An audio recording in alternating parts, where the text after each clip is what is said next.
For more than 3 decades, one man has shaped the direction of Iran and, in many ways, the politics of the entire Middle East. Ali Khamenei. He never commanded troops on the battlefield. He rarely gave interviews. He did not appear on talk shows, but his decisions influenced oil prices, Israel's security calculations, the presence of American forces in the region, and the fate of the nuclear deal. In Washington, he was not seen merely as a religious authority. He was viewed as the architect of a system built on permanent confrontation. Negotiations with the United States he called neither wise nor honorable.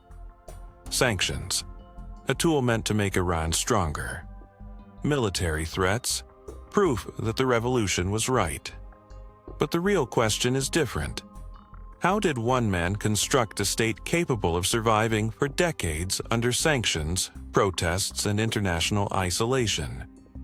To understand that, we must examine not only his biography, but the system he built.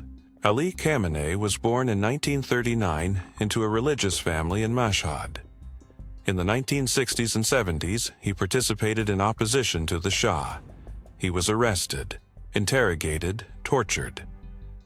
The experience shaped his worldview. Foreign influence equals threat. After the 1979 revolution, he rose quickly. He worked in the defense sector, was connected to the formation of the Islamic Revolutionary Guard Corps. In 1981, an assassination attempt nearly killed him. A bomb hidden inside a tape recorder. He survived, but permanently lost the use of his right hand. The episode became part of his political identity, a man forged by war and violence. When Ruhollah Khomeini died in 1989, Iran faced a succession crisis. Khamenei was not the most obvious candidate. He lacked the highest clerical rank.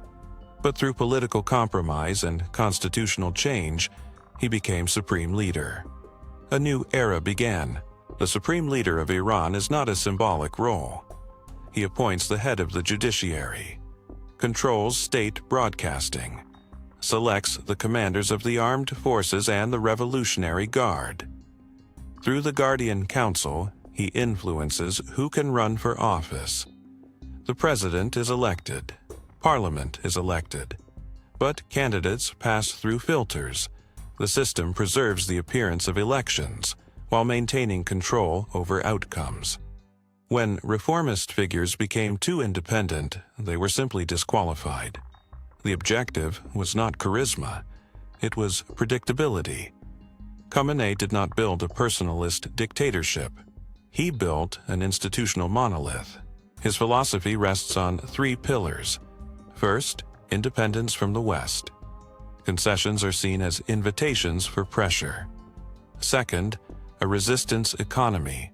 Sanctions should stimulate domestic production and alternative trade networks. Third, reliance on the Revolutionary Guard.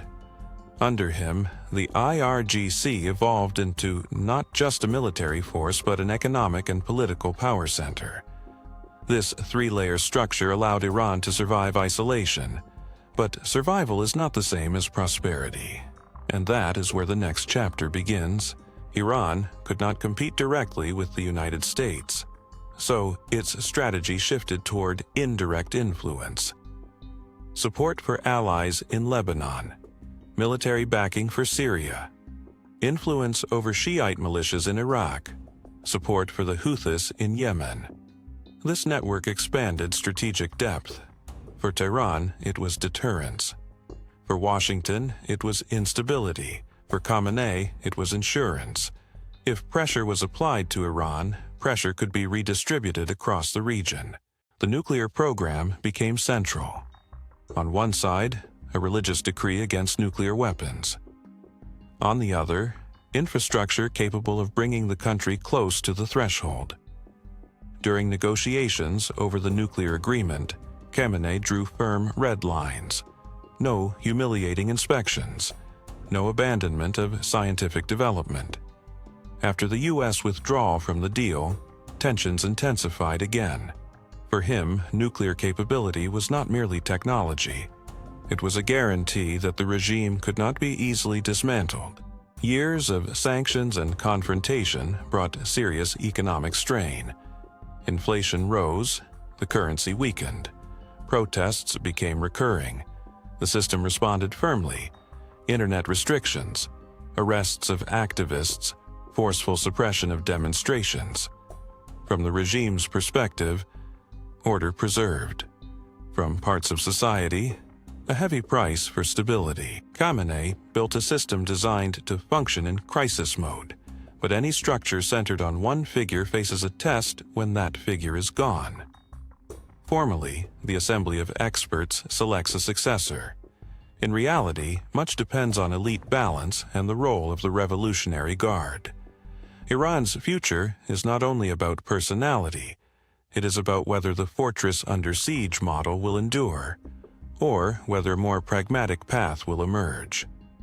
Understanding Khamenei means understanding the logic that has guided Iran for 3 decades, and perhaps it is the key to where the region moves next.